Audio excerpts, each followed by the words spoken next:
Hello viewer, स्वागत है एक बार आपका फिर से मेरे यूट्यूब चैनल फॉरेस्ट्री नॉइजी पे। बात करेंगे आज हम सेंटलम एल्बम की। क्या है ये सेंटलम एल्बम? तो सेंटलम एल्बम जो है ये बेसिकली जो है आपको चंदन का साइंटिफिक नेम देखने को मिलेगा, है ना। ये देखिए, ये जो है हमारी जो मूवी आई थी पुष्पा सर की, है ना, उसमें रेड चंदन के बारे में जो है ये बता रखा है इन्होंने। मूवी बनी हुई है रेड चंदन पे कि कितना ज़्यादा कॉस्टली होता है, तो इसके ये स्मगलिंग वगैरह जो है ये सभी पे मूवी बेस्ड है ना। तो एक बार मैं बता देना चाहता हूँ कि इस चैनल के माध्यम से हम लोग जो इंडियन फॉरेस्ट सर्विस है उसकी, साथ ही साथ असिस्टेंट कंजर्वेटर ऑफ फॉरेस्ट और फॉरेस्ट रेंजर की जो फॉरेस्ट्री के ऑप्शनल है उसकी प्रिपरेशन कर रहे हैं ना। हम लोग सिल्वीकल्चर ऑफ इंडियन ट्रीज को देख रहे हैं। आज बात करेंगे चंदन की, तो चलिए वीडियो को शुरू करते हैं। सेंटलम एल्बम, ठीक है। तो सिल्वीकल्चर कैरेक्टर्स हम लोग जब भी डिफाइन करते हैं किसी ट्रीज की, तो एक उसका एक जो होता है ना, एक फॉर्मेट है, ठीक है। एक फॉर्मेट जो है जिसके अंदर हम लोग क्या करते हैं, पहले हम अपना साइंटिफिक नेम मेंशन करते हैं, then common name, then family उसकी, है ना, फिर डिस्ट्रीब्यूशन है, फिर सिल्वीकल्चर कैरेक्टर्स है। तो ये सभी एक हम लोग का स्ट्रक्चर है, ठीक है। तो उसके अकॉर्डिंग हम लोग क्या करते हैं कि कोई भी ट्री आ जाए तो उसको हम लोग डिफाइन करते हैं ना, तो उसी फॉर्मेट में हम लोग इस वीडियो को समझते हैं। साइंटिफिक नेम जो है सबसे पहले हम लोगों को क्या है, जो चंदन है उसको सेंट्रलम एल्बम जो है ये साइंटिफिक नेम है। अगर आप मेंस के पेपर लिख रहे हो तो आपको क्या करना है, सेंट्रलम एल्बम लिख लेने के बाद क्या है करना है, आपको सेपरेट उसको क्या करना है, अंडरलाइन करना है, ठीक है।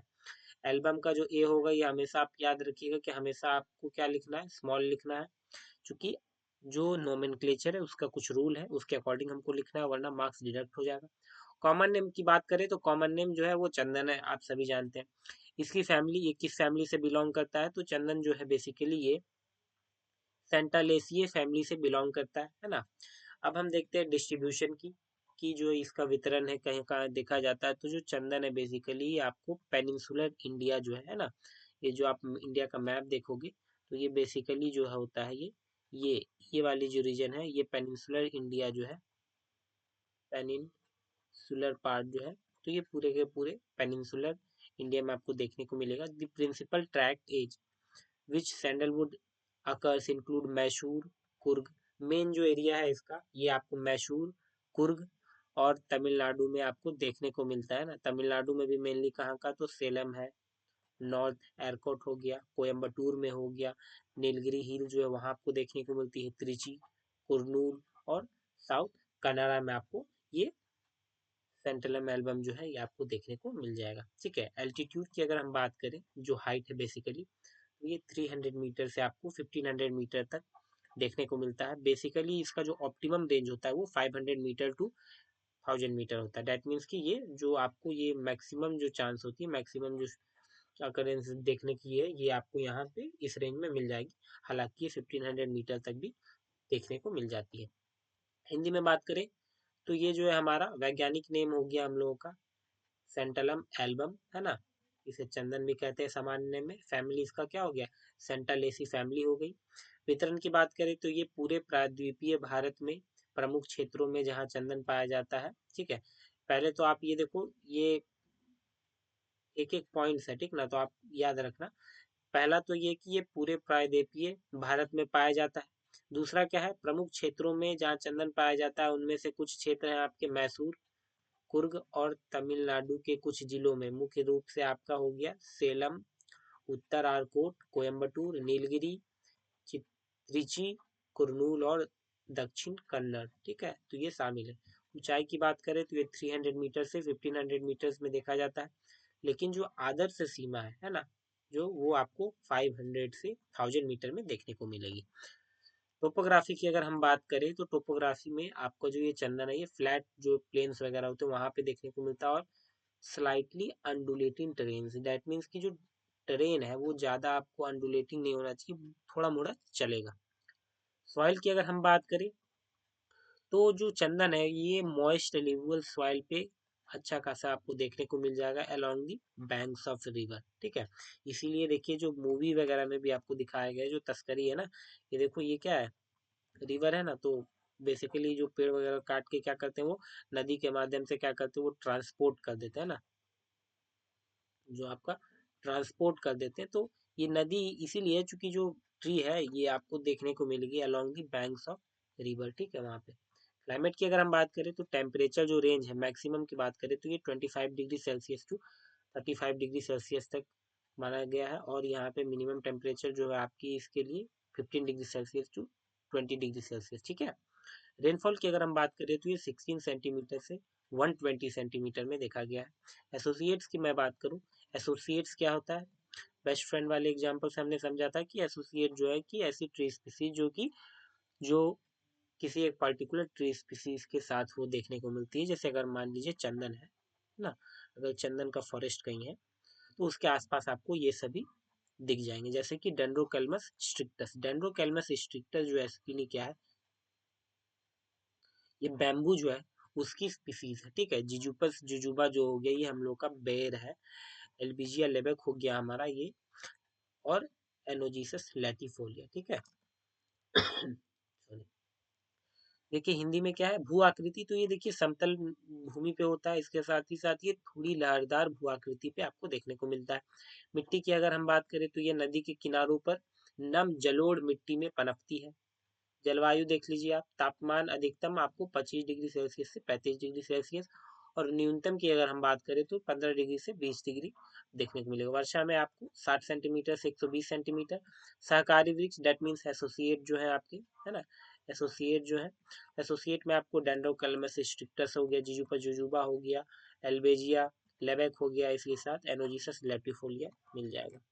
फेनोलॉजी की हम बात करें तो फेनोलॉजी में हम लोग बात करते हैं ट्री के जनरल डिस्क्रिप्शन की, उसमें फ्लावरिंग कब हो रहा है, फ्रूटिंग कब हो रहा है, लीफ फॉल कब है, लीफ रिन्यूअल कब है, तो इन सभी चीज़ों पे बात करते हैं। जनरल डिस्क्रिप्शन क्या है कि ये जो है आपका it is a small size evergreen tree, ठीक है। एवरग्रीन ट्री डेट मीन्स की क्या है, कभी भी आपको कंप्लीटली लीफलेस देखने को नहीं मिलेगा, ठीक है। सालों भर इसमें पत्तियां आपको देखने को मिल जाएंगी। It is neither sporadic nor gregarious, ठीक है। ये इसका मतलब ये है कि हमने जो बात कर रखा था कि पिछले वीडियो में हमने बात करी थी कि कुछ ऐसे ट्री स्पीसीज जो कि ग्रेगेरियस है, जैसे कि हम लोगों ने बात करा था अपना शीशम में, जो कॉमन हम लोग का शीशम होता है वो क्या था, ग्रेगेरियस था। दैट मीन्स कि क्या वो जहां भी वो देखने को मिलता था क्लस्टर में देखने को मिलता था।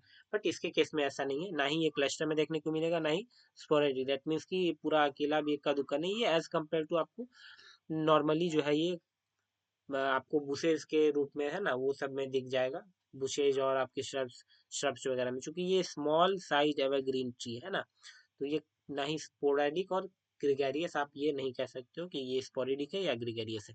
फ्लावरिंग की अगर हम बात करें तो मई से जून के महीने में इसमें फ्लावरिंग देखने को मिलती है। फ्रूटिंग इसमें अक्टूबर से दिसंबर में देखने को मिल जाता है ना।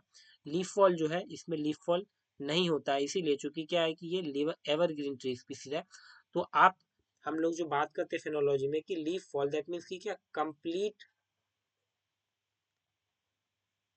लीफ फॉल इसमें आप कभी भी नहीं देखोगे। Leaf fall that means complete की हम लोग बात कर रहे हैं, ठीक है। तो कंप्लीट लीफ फॉल ये कभी भी नहीं करता है। लीफ रिन्यूअल जो है, लीफ जो नई पत्तियां आती है बेसिकली मानसून जैसे जैसे आपको आएंगी तो उस समय आप मानसून के साथ इसमें नई नई पत्तियां देखने को मिल जाती है। सिल्वीकल्चर कैरेक्टर की अगर हम बात करें तो लाइट के प्रति ये क्या है, ये शेड लवर स्पीसीज है, ठीक है। अभी तक हमने जितने भी ट्री स्पीसीज को देखा था वो कोई लाइट डिमांडर थी, कोई स्ट्रांग थी, कोई मॉडरेट थी, बट ये क्या है, शेड लविंग ट्री है। डेट मीन्स की क्या, जब इनिशियल स्टेज में होता है, जब इनिशियल स्टेज में ये ट्री ग्रो कर रही होती है तो उसमें क्या होता है कि उसके लिए इसको प्रॉपर जो है सीड चाहिए होता है ना। फ्रॉस्ट की अगर हम बात करें तो जनरली जहाँ पेनिनसुलर वाले इंडिया है यहाँ जनरली फ्रॉस्ट आपको देखने को मिलता नहीं है ना। ये आपकी फेनोलॉजी हिंदी के लिए फेनोलॉजी सामान्य वितरण, ठीक है। तो ये एक छोटे आकार का सदाबहार वृक्ष है, दैट मीन्स एवरग्रीन ट्री है, ठीक है। यह ना तो छिटपुट ना ही समूह में होता है। ऊंचाई की बात करें तो ये 15 मीटर, और जो परिधि है दैट मीन्स इसका डायमीटर है 3 मीटर तक देखा गया है ना। फूलना डेट मीन्स फ्लावरिंग मई से जून, फलना अक्टूबर से दिसंबर, पत्ती गिरना नहीं, चूंकि क्या है एवरग्रीन है, यहाँ पे आप लिख देना चूंकि ये सदाबहार वृक्ष है, ठीक है। पत्ती नवीनीकरण मानसून के प्रारंभ में आपको देखने को मिलेगा। पानी की चरत दैट मीन्स सिल्वीकल्चर कैरेक्टर की बात करें प्रकाश, तो प्रारंभिक अवस्था में से छाया पसंद होता है। और पाला की बात करें तो चंदन के प्राकृतिक आवास में पाला की सामान्य स्थिति आपको नहीं देखने को मिलती है, मतलब वो जनरली वहाँ सामान्यतः देखने को नहीं मिलता। कॉपिसिंग पावर की अगर हम बात करें, कॉपिसिंग पावर जो होती है इस ट्री की हाई देखने को मिली गई है, अच्छी खासी देखने को मिली है। रूट सकर्स की हम बात करें है ना, रूट सकर्स, तो ये रूट सकर जो होता है ये क्या है, कि आपको they are freely produce when roots are expose, जब रूट आपको क्या है मिट्टी से जो बाहर आपको देखने को मिलता है उस समय क्या है कि रूट सकर जो है वो प्रोपोगेट करते हैं, और ये एक्चुअली क्या है रीजनरेशन भी इससे आपको देखने को मिलता है चंदन के केस में, ठीक है। फायर की अगर हम बात करें तो फायर के लिए ये क्या है एक्सट्रीमली फायर टेंडर स्पीसीज है, डेट मीन्स आग के प्रति ये काफी ज्यादा सेंसिटिव है, काफी ज्यादा हार्म इसको देखने को मिलता है। ड्राउट की अगर हम बात करें तो ये मॉडरेट ड्राउट टॉलरेंट है, ठीक है, यानी कि मॉडरेट डेट मीन्स कि यह ड्राउट को मॉडरेटली झेल सकता है। एनिमल डैमेज की अगर हम बात करें तो यहाँ ग्रेजिंग और ब्राउजिंग की इशू है, डियर है, एंटीलोप्स है, ये सभी। इंजुरी बाय मैन, यहाँ देखिए इंजुरी बाय मैन ये पहली स्पीसीज है जिसमें हमने मेंशन करा, चूंकि क्या है due to its high value, ठीक है, इसका एक्सप्लॉयटेशन जो होता है ना ह्यूमन एक्सप्लॉयटेशन काफी ज्यादा होता है। स्पाइक डिजीजेस, ये भी देखिए इंपॉर्टेंट है, जो कुछ ट्री स्पीसीज के जो स्ट्राइकिंग फीचर्स होते हैं ना वो आपको मेंशन करने पड़ते हैं, जैसे स्पाइक डिजीज जो है ये काफी ज्यादा फेमस है सैंडलवुड के केस में, ठीक है, और ये डिजीज ऐसी होती है कि एक बार जब होती है तो पूरा का पूरा पेड़ जो है वो एकदम मर ही जाता है। जर्मिनेशन की हम बात करें तो जर्मिनेशन जो है सीड्स का वो 1 से 3 महीने के बाद देखा जाता है बेसिकली जब आप सो कर रहे हो, ठीक है। रूट पैरासाइट्स क्या है, रूट पैरासाइट इसलिए मेंशन कर रखा है क्योंकि जो सैंडलवुड होता है ना वो एक्चुअली क्या है एक रूट पैरासाइट ही होता है, ऑब्लिगेटरी रूट पैरासाइट ही होता है। कॉपिसिंग शक्ति हिंदी में देख लीजिए, कॉपिसिंग शक्ति युवा पेड़ों में उच्च कॉपिसिंग शक्ति होती है। जड़ चूसक दैट मीन्स आपका रूट सकल जो है जड़े उजागर होने पर स्वतंत्र रूप से उत्पन्न हो जाते हैं, ये पुनर्जनन का साधन भी है। आग की बात करें तो आग जो है अत्यंत संवेदनशील प्रजाति है आग से। सूखा की बात करें तो ये मध्यम सूखा सहिष्णु है, ठीक है। ये हो गया। पशु क्षति की बात करें तो हिरन हो गया, मिर्ग हो गया, है ना। मनुष्य द्वारा क्षति जो है तो इसमें क्या होता है उच्च कीमत के कारण मनुष्य क्या करता है इसका ज्यादा एक्सप्लॉयटेशन करता है। स्पाइक रोग, ठीक है, चंदन का प्रसिद्ध स्पाइक रोग चंदन में ही पाया जाता है, ये देख लो। अंकुरन जो है ये जर्मिनेशन हो गया। और जड़ परजीवी डेट मीन्स क्या है प्लांट पैरासाइट, तो चंदन क्या है एक अनिवार्य जड़ परजीवी ही है। अनिवार्य जड़ परजीवी दैट मीन्स क्या कि जब हम लोग चंदन को ग्रो करते हैं ना तो उसके लिए हम लोग को क्या करना पड़ता है पहले से होस्ट प्लांट लगाना पड़ता है, सो दैट कि उसके जड़ के सहारे ये फिर क्या करे अपना न्यूट्रिएंट्स ले, है ना। आगे भी हम देखेंगे, जैसे कि देखिए नेचुरल रीजनरेशन है। नेचुरल रीजनरेशन की अगर हम बात करें तो नेचुरल रीजनरेशन जो है वो आपको देखने को मिल जाता है बुशेस के रूप में, हेज और रोज के स्क्रब में, चूंकि क्या होता है ये, है ना, स्मॉल साइज का आपका एवरग्रीन ट्री है, तो ये आपको जो नेचुरल रीजनरेशन है ये आपको बुशेस के फॉर्म में, हेज रोज के फॉर्म में आपको देखने को मिल जाता है। नेचुरल रीजनरेशन करने के होस्ट जो है काफी ज्यादा एसेंशियल हो जाता है। होस्ट डेट मीन्स क्या है, ये मान के चलो आप ये, ठीक है, ये मान के चलो ये आपको दो, ठीक है, और आप जो बेसिकली अपनी प्रिपरेशन कर रहे हो, इधर मान के चलो आप यूपीएससी की प्रिपरेशन कर रहे हो इंडियन फॉरेस्ट सर्विस में जाने के लिए, या फिर आप जेपीएससी के माध्यम से जो एसीएफ फॉर रेंजर उसकी प्रिपरेशन कर रहे हो, तो आपको अभी बेसिकली क्या चाहिए, मान के चलो आप फॉरेस्ट्री के जो बेसिक स्टडी हो उसके लिए आप बिल्कुल अनजान हो, तो आपको क्या चाहिए, आपको चाहिए कोई एक गाइडेंस प्रोवाइड करने वाला, जैसे कि हम यहाँ पे गाइडेंस प्रोवाइड करते हैं, ठीक है। फॉरेस्ट्री नाउ इजी जो चैनल है अभी हमारा, तो उसमें आपको एक गाइडेंस है, तो अभी क्या है आपको इनिशियल स्टेज में क्या है गाइडेंस चाहिए। बिल्कुल जब आपको गाइड नहीं कोई कर पाएगा तो आप क्या हो कि आप उस अच्छा परफॉर्म नहीं कर पाओगे, ठीक है। तो ये इसी तरह समझो कि ये जो मैं हूँ, ये हमारा जो चैनल है, ये आप एक तरह से मान के चलो ये होस्ट है, ठीक है। और आप क्या कर रहे हो कि आप जो है हमारे ऊपर डिपेंडेंट हो और इससे क्या कर रहे हो इनिशियल स्टेज में अपनी प्रिपरेशन करो, तो होस्ट वो प्लांट होता है, ठीक है। सीडलिंग्स की अगर हम बात करें तो यहाँ पे जो सीडलिंग्स होता है ना उसको एडिक्वेट प्रोटेक्शन चाहिए होता है नेचुरल रीजनरेशन के लिए, ब्राउजिंग वगैरह से। अगर जो बकरी वगैरह है, डियर है, एंटीलोप्स है, वो क्या करते हैं अगर चर जाएंगे, ग्रेज कर जाएंगे, तो क्या होता है कि आपका जो नेचुरल रीजनरेशन वो हैम्पर हो जाता है। आर्टिफिशियल रीजनरेशन की बात करें तो यहाँ डायरेक्ट सोइंग से आर्टिफिशियल रीजनरेशन देखने को मिलता है। जनरली क्या करते हैं हम लोग मंथ जो है अप्रैल टू मंथ के मंथ में हम लोग क्या करते हैं डायरेक्ट सोइंग करते हैं ना। और बेसिकली क्या देखा गया कि चंदन की जो प्लांटेशन है उसमें सबसे चीपेस्ट वे यही होता है कि डायरेक्ट सोइंग कर दो, ठीक है। वाइड स्प्रेड सोइंग ये दूसरा मेथड है। क्या इसमें क्या होता है कि सोइंग में भी दो मेथड आपको देखने को मिला है कि एक वाइड स्प्रेड सोइंग होता है, कंसंट्रेटेड सोइंग है। तो वाइड स्प्रेड सोइंग मीन्स क्या, आपको एक लार्ज एरिया पे आप क्या करो सीड को सो करो, बट कंसंट्रेटेड में आप क्या करते हो एक लिमिटेड एरिया में सो करते हो, है ना। दूसरा है प्लांटिंग। प्लांटिंग में क्या करते हैं, सबसे पहले तो हम लोग नर्सरी में प्लांट को रेज करते हैं, ठीक है। और जब हमारा जो प्लांट है उसका जो रूट सिस्टम होता है, जो टैप रूट जो होता है, बेसिकली जो ये प्लांट है तो टैप रूट जो होता है ना, टैप रूट जो होता है इसकी जो लेंथ है ये 10 से 15 सेंटीमीटर जब हो जाती है तो हम क्या करते हैं उसको ट्रांसप्लांट कर देते हैं। है ना। हिंदी में देखिए प्राकृतिक पुनर्जनन, तो चंदन का प्राकृतिक पुनर्जनन आमतौर पर झाड़ियों, हेज पंक्तियों और झाड़ियों आदि के नीचे देखा जाता है ना। उसके बाद आप बात कर लिए इसके प्रारंभिक चरण में पुनर्जनन के लिए मेजबान आवश्यक है। मेजबान दैट मीन्स क्या, यहाँ पे आपका हो जाएगा होस्ट, ठीक है, होस्ट आवश्यक है। पौधों को चराई से पर्याप्त सुरक्षा की आवश्यकता होती है ना, नेचुरलाइजेशन के लिए। कृत्रिम पुनर्जनन की अगर हम बात करें तो यहाँ प्रत्यक्ष बुआई होगी आपका, ये अप्रैल से मई के महीने में की जाती है ना, और यह चंदन को कृत्रिम रूप से उगाने का सबसे सस्ता और शायद सबसे अच्छा तरीका माना जाता है। व्यापक बुआई, जो कि आप व्यापक बड़े क्षेत्र पे कर रहे हो। संकेंद्रित बुआई क्या है कि आप सीमित क्षेत्र पे करते हो। प्लांटेशन हो गया रोपण, इसमें आपको क्या करना है, नर्सरी में उगाए हुए पौधे को आप क्या करते हो, प्रत्यारोपित करते हो, ठीक है। इसके अलावा हम लोग क्या करते हैं, स्टम्प प्लांटिंग भी करते हैं आर्टिफिशियल रिजनरेशन के लिए। इसमें हम लोग क्या करते हैं, जो स्टम्प है सैंडलवुड के, उसको ट्रांसप्लांट कर देते हैं, और इसमें देखिए जो ये मेथड है, इसमें आपको 90% जो है सक्सेस देखने को मिलता है। इसके अलावा रूट सकर जो है, रूट सकर्स के माध्यम से भी आर्टिफिशियल रिजनरेशन देखने को मिलता है। इसके बाद हम बात करें कि प्लांटिंग रूट पीसेस, तो ये एक आपको इम्पोर्टेंट चीज है, इसको नोट करना है कि जो चंदन के जो रूट के पीस होते हैं, रूट होते हैं ना, उसके जो स्मॉल स्मॉल पीसेस होते हैं, उसको भी आप क्या करो, उसको भी आप रेज कर सकते हो, ठीक है। देन है होस्ट प्लांट। अब देखिए आर्टिफिशियल हो, ठीक है, आर्टिफिशियल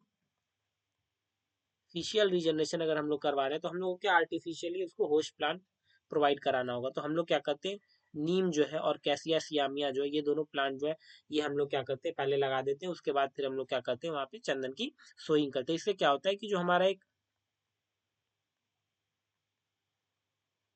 स्पाइक डिजीज है, ठीक है, जो हमारा स्पाइक डिजीज है, जो कि चंदन में काफी देखने को मिलता है, और जब चंदन में स्पाइक डिजीज होता है तो पूरा का पूरा प्लांट क्या होता है, वो मर जाता है। तो इस केस में क्या होता है, जो नीम होती है ना और कैसिया सियामिया होती है, आप जान ही रहे हो नीम जो है ये क्या है, एंटी बैक्टीरियल क्वालिटी के लिए जाना जाता है ना। तो ये क्या करता है, एक तरह से जो स्पाइक डिजीज वगैरह होते हैं ना, इसको ये नहीं होने देता है ना। ये हिंदी में है। ये देखिए कटी हुई पौधे रोपण, ठीक है, जड़ चूसक, जड़ के टुकड़े रोपण एंड मेजबान पौधे। मेजबान पौधे दैट मीन्स आपको क्या होस्ट प्लांट प्रोवाइड कराना पड़ता है। मेजबान पौधे को उगाना कृत्रिम पुनर्जनन का एक बहुत महत्वपूर्ण हिस्सा है, ठीक है, जिसमें कि हम लोग नीम और केसिया सियामिया को उगाते हैं, सो दैट की जो हमारा स्पाइक डिजीज है, ठीक है, स्पाइक डिजीज जो है इसका चांसेस क्या हो, कम हो जाए। इसके बाद हम बात करते हैं यूटिलाइजेशन की। तो जो सैंडलवुड है ये काफी ज्यादा आपको जो है कॉस्टली देखा गया है, इसीलिए चूंकि कि जो हार्ट वुड होती है ना, चंदन की हार्ट वुड होती है, इसमें ही आपको सारा जो सेंट वगैरह है उससे निकलता है हार्ट वुड। मान के चलो ये ट्री है, ठीक है, तो हार्ट वुड क्या होता है, जैसे कि ये देखिए पहला तो ये आपका हो, ये जो पोर्शन है ये आपका मान के चलिए बार्क हो गया, ठीक है, मैं ड्रॉ करके बता रहा हूँ। ये आपका हार्टवुड जो ये बीच वाला हिस्सा होता है, इसको हम लोग बोलते हैं हार्टवुड। जैसे कि हमारा हार्ट है ना, तो इससे आप समझो कि हार्टवुड बीच वाला, ये जो होता है ये आपका होता है सैपवुड, ठीक है। तो ये बेसिकली कुछ आप पिक्चर्स वगैरह भी बना सकते हो इससे भी, है ना। सॉरी पूरा हमने नहीं देखा। तो इसके बाद क्या, परफ्यूम्स वगैरह में भी यूज होता है। इसके साथ ही साथ जो है फैंसी वर्क वगैरह, क्रेविंग वगैरह भी किया जाता है, ठीक है। ये हिंदी में है। चंदन की जो लकड़ी है विशेष रूप से जो उसके गाभा होते हैं, डेट मीन जो हार्ट वुड, ठीक है, यहाँ पे आप इसको मेंशन कर सकते हो।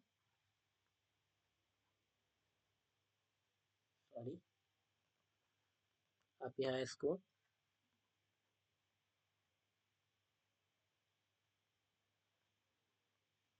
हार्ट वुड से भी मेंशन कर सकते हो, ठीक है ना। ये एक मजबूत आपको सुगंध देता है ना, और इससे क्या है, तेल इत्र बनाया जाता है, नक्काशी और सजावटी कार्यों के लिए भी उपयोग में लाया जाता है। तो चलिए इस वीडियो में इतना ही। फिर से मिलते हैं हम लोग अगले वीडियोस के साथ, अगले ट्री स्पीसीज के बारे में बात करेंगे। लेकिन वीडियो अच्छा लगा हो तो वीडियो को लाइक जरूर कर दे, चैनल को सब्सक्राइब कर दे। कोई डाउट है, कमेंट है या सजेशन हो तो हमारे कमेंट सेक्शन पे जरूर करें। Thank you and have a nice day.